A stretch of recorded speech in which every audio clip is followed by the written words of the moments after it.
vous battez désormais un peu contre un fantôme, parce que c'est vrai que cette réforme, elle est passée, elle a été adoptée. Vous-même, vous commencez aussi à dire que vous vous battez pour qu'il y ait un vote, mais c'est même plus vraiment pour qu'elle soit retirée.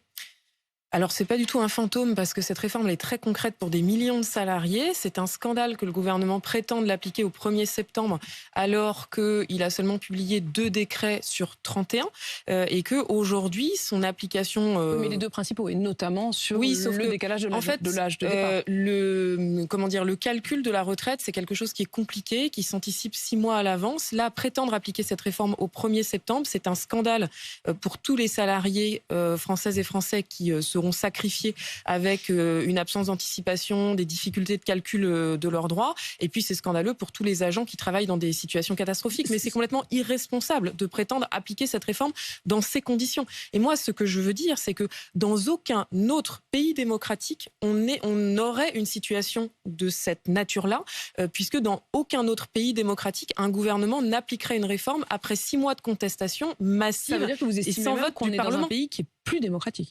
On est dans un pays qui est de plus en plus autoritaire, oui. Et c'est très inquiétant, les choix qu'a fait le président de la République de passer en force contre l'avis de la majorité des salariés, contre l'avis d'une majorité de députés et d'imposer cette réforme qui n'a aucune utilité économique.